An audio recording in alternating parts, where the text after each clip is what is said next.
As I said, we really want to look at the applications where exponential functions and logarithmic functions present themselves. There are a lot more than what we are going to look at here, but we are going to specifically model growth and decay with these functions. Let's take a look. We know that COVID-19 is a big thing going on, and so we should really talk about it. We saw the graph that showed that it was an exponential model. Let's look at these numbers. According to the Illinois Department of Public Health, on April 1st, there were 6,980 cases of COVID-19 in Illinois. 10 days later, on April 10th, the IDPH reported 17,887 cases. This represents a 156% increase in cases over that time period. If that growth rate had continued, what would the case numbers have been on April 20th, April 30th? Let's take a look. We had 156% growth from 6,980 to 17,887. That comes from looking at, so the way we calculate that rate of change, if you subtract them and divide by the old value, the 6,980, it'll give you that 156%. The question is, going forward, how do we find that? If you take that 6,980 and multiply it by 156%, which is 1.56 as a decimal, you get 6,980 times 1.56 gives us 10,889. There may be some rounding issues here because it's not exactly that. Okay, so now you should be asking, okay, like, where did that 17,000 come from? This is just the growth. So the total number of cases would be the 10,889 in growth plus the original 6,980. And that should give us that 17,800. I'm a little off here. It's rounding. When I do this, I get this, but that is just a rounding issue when I rounded the 156%. So that is why, but that's what's happening. That's how we find that. So let's do the same process for the next 10-day period. From April 1st to April 10th, we had that. Now let's look at April 20th. What would we do? We take the number of cases, multiply by the 1.56, that's 17,887, multiply by 1.56 gives us, rounding, 27,904 cases. Growth. That's how many additional cases there would be. So total would be that number, 27,904, plus how many were there before. And that is 17,887, 45,791 cases on April 20th, if the growth continued. And then let's look at, oopsie, that's April 20th. Now let's look at what would have happened by April 30th. Take that number, 45,791, multiply by the 1.56,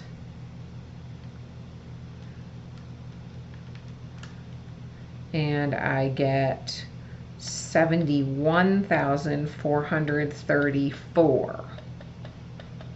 For a total of that growth of 71,000 plus the 45,000 that we had before.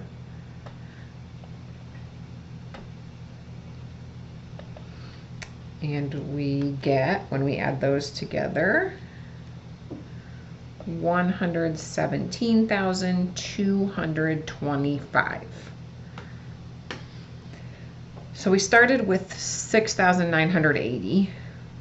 Then we went to 17,000 something, almost 18,000. Well, really here, but rounding issues. Then we would have gone to the 46,000 almost, and then 117,000 in 3 10-day periods. What we're talking about here is saying, so this was the reason for the concern, right? If this growth had continued to occur in Illinois, that's growing very rapidly, that exponential function, super steep growth there, and pretty, reason for concern. That was the whole goal in flattening the curve, flattening out this exponential function.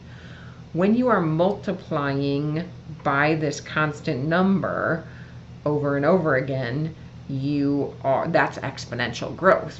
Think about the equation for exponential growth. Y equals a to the x. As you increase the x by 1, that means you're multiplying by a one more time, right? That's what's going on here.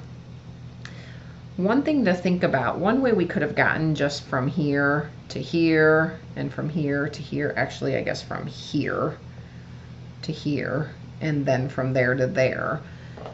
If let's kind of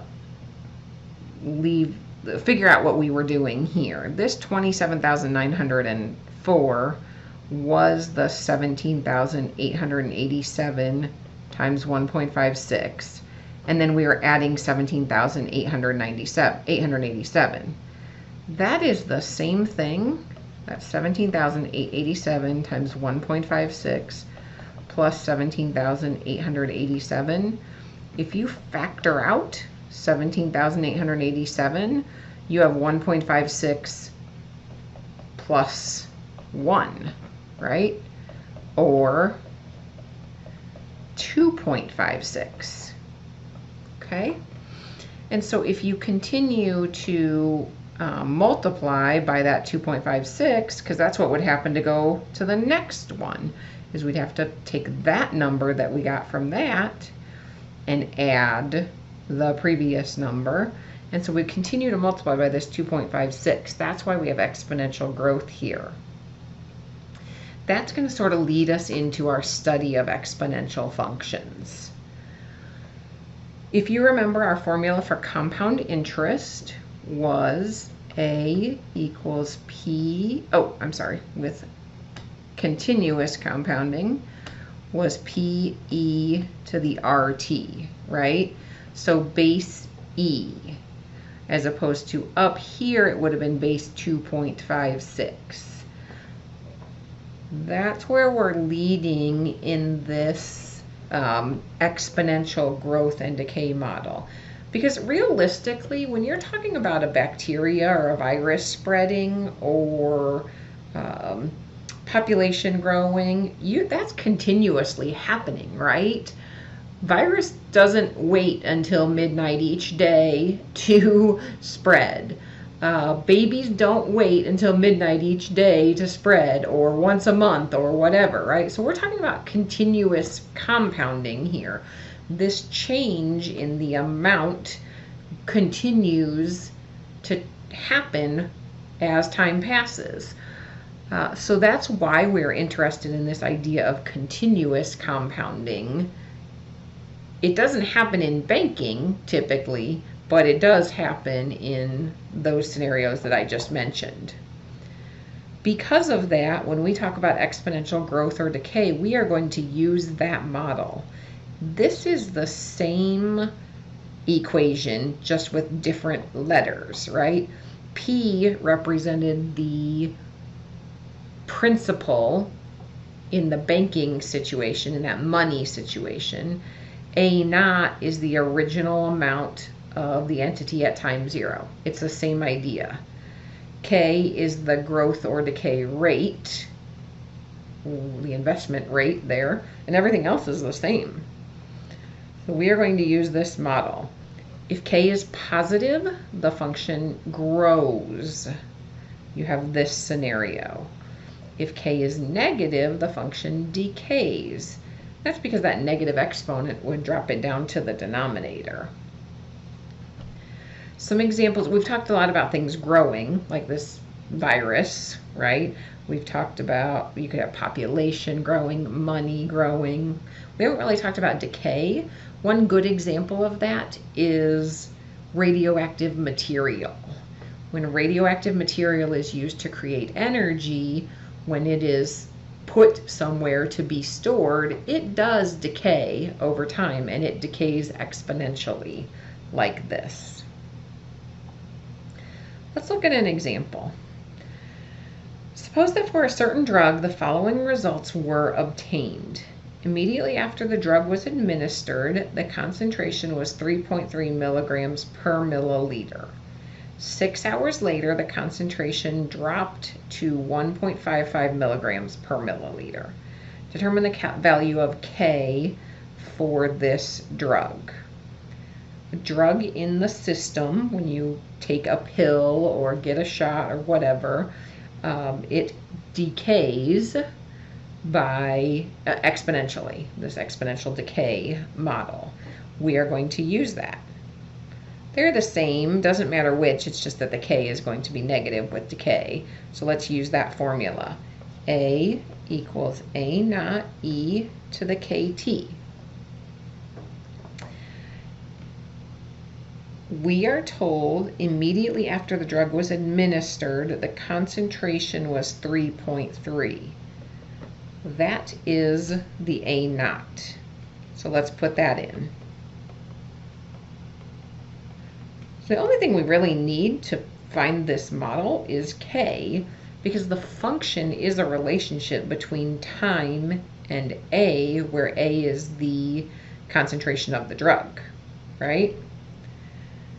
We are told 6 hours later, so that means A of 6, when T is 6, the concentration had dropped to 1.55. Determine the value of K. We can determine the value of K by plugging these things in, right?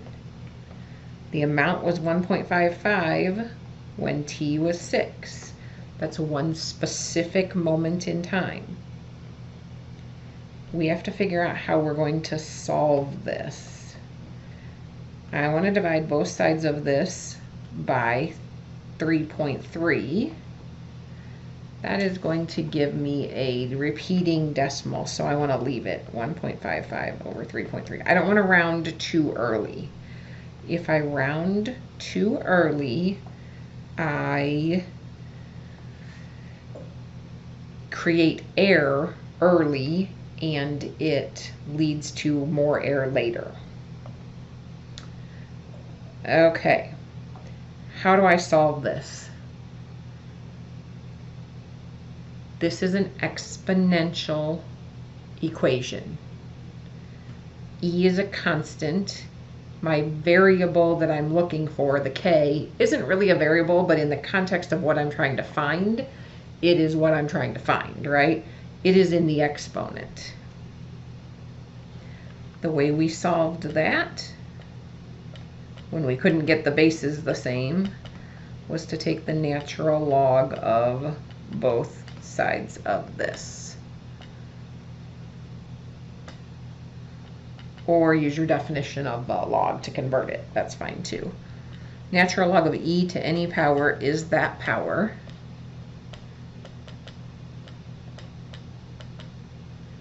So I have 6k is equal to the natural log of 1.55 over 3.3. That's going to give me k is 1/6 times the natural log of 1.55 over 3.3. That's my exact value. If I throw that in my calculator, I am going to do 1.55 divided by 3.3. I'm an order of operations person, so I always will work from the inside out. And then if I do the natural log of that number, I use my answer button there, and then I'm going to divide by 6. Interesting. This is approximately negative 0.126. Did I expect a negative number here? I did, because it's decay, right? I would expect a negative number here. That's why it's always good to at least approximate it. Follow your directions in your homework for if it says give an exact answer or if it says round, make sure to follow those directions. But in this, I'm giving you both so you can see. If you are only asked for an exact value, I still like the idea of approximating it to make sure it makes sense. Let's try this. Oh, my husband's favorite, Monster. A 16-ounce can of Monster contains 160 grams of caffeine. If caffeine is eliminated from the body at a rate of 11% per hour, how long will it take for 90% of this caffeine to be eliminated from a person's body? Interesting. Okay, oops. There are a couple of approaches to this. You can just use this formula. A is A naught E to the KT. And say, okay, my A naught is 160 grams. That's what I'm starting with, right? That's how much caffeine I started with. A here represents the amount of caffeine. If caffeine is eliminated from the body at a rate of 11% per hour, you can use that to say 11% of 160 is 0.11 times 160. 0.11 times 160 is 17.6. That's how much is lost, right? That's how much caffeine is eliminated, which means after 1 hour, 160 minus 17.6, which is 142.4 grams, is left. So A of 1 is 142.4. There are other ways to do that, to just use that 11% in the formula. But here I think I am going to use this idea. 142.4 is 160 E to the K times 1, right? When T is 1, A is 142.4 grams. That tells me E to the K is 142.4 over 160. To find the K, we natural log both sides. I need the K. That's why I'm doing this. Or in one step, you could get to here by using the definition of the natural log instead of natural logging both sides. That's my K. I could approximate that, but I don't want to round until I have to. What is the question asking? I'm going to rewrite my equation, plug that in. A equals 160 E to the natural log of 142.4 over 160 T.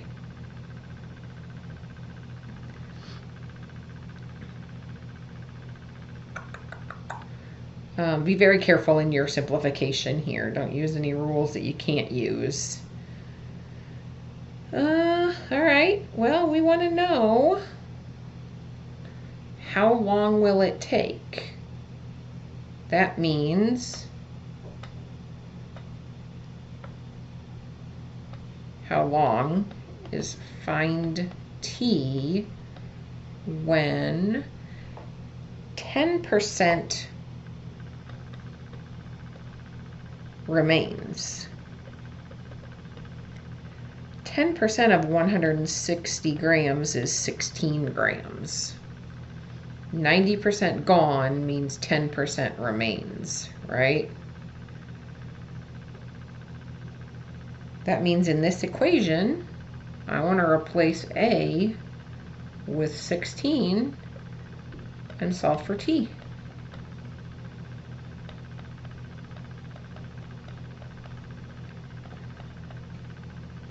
That gives me 1/10 equals E to the natural log of 142.4 over 160 T. E to the natural log of a power can be simplified. So I really could have done that before. Remember that, let's try this. A to the mn is the same thing as A to the m to the n. So just to make these numbers a little nicer, I'm going to rewrite this as E to the natural log of 142.4 over 160. All of that to the t power using this property here. And E to the natural log is just that number. That simplifies. We had this property. E to the natural log of x is x, right? So that's going to be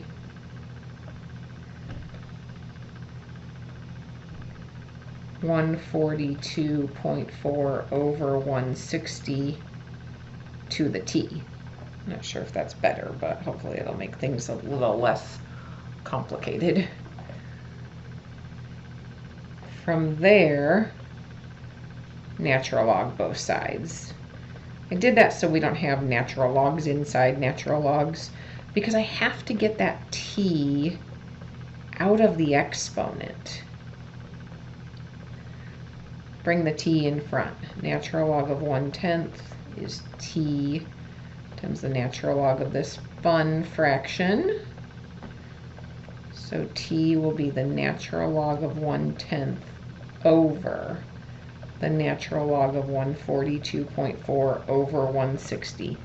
I really don't like to round too early. I know you're probably looking at this like, are you kidding me? Do we really have to do this?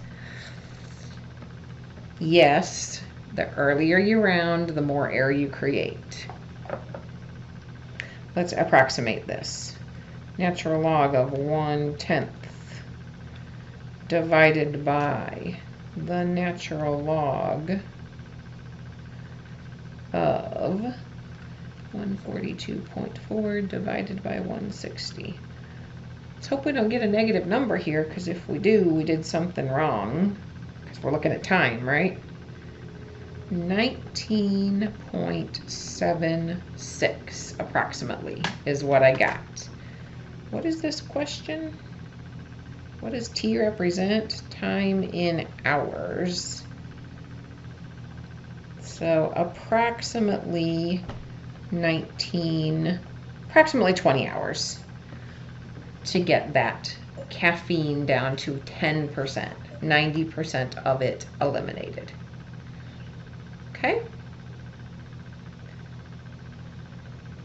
So there are a couple of examples of exponential growth. One of exponential decay. Actually, both of these are exponential decay, right? The first one was drug being eliminated from the body, and this is caffeine being eliminated from the body. We will see more examples using growth and other things. We're going to talk about half-life next. That is a lot. There's a lot going on here. These topics are tough. So we're going to stop. We're going to take a breather. We're going to step away. We'll come back and we'll talk about some more examples.